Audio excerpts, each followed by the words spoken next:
My name's Teresa, and today I want to talk about human performance and safety at work. For a long time, we've talked about zero. Zero incidents, zero accidents. Basically, zero mistakes. The concept of zero errors sounds really good, and it's what we all strive for. But it's impossible. We're all real people. We're real, resilient people, and we all make mistakes. And we all work as part of systems with other people, tools like computers, and with procedures and policies and rules. These systems are supposed to be safe. And sometimes managers can think that the system is perfect, if only the workers wouldn't mess it up. And sometimes the workers think the system's broken, but that managers just don't care to fix it.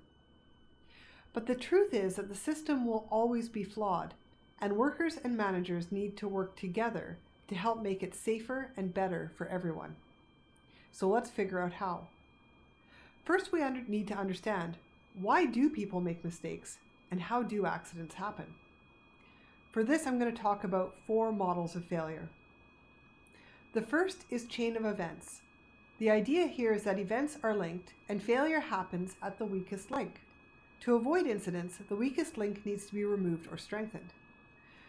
Here is a hierarchy of controls to show us how we fix this link.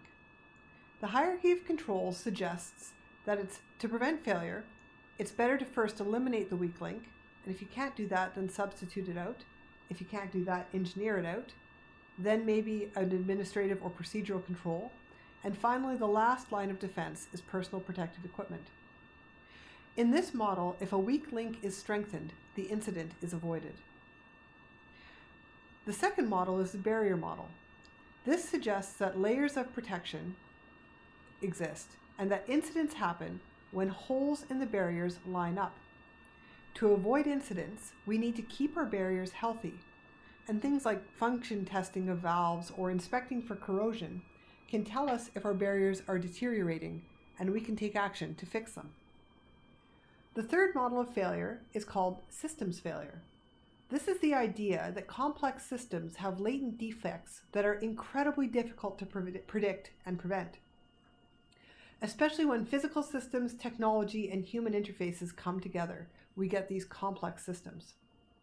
Finding and eliminating latent defects before they bite us is critical, and it's hard. It often involves structured risk assessments, where diverse groups of people who each know a lot about individual components come together in a HAZOP or operational risk assessment to look at the system piece by piece to spot and squash the hazards. And by doing that, they stop the incident.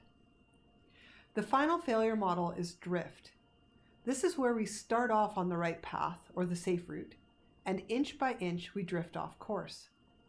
Drift is caused by the most human of tendencies. It's when we want to do something faster, or when we've done it that way in the past and gotten away with it. Sometimes we're trying to do what we think the boss wants, something that'll get the job done faster, better, or cheaper instead of safer.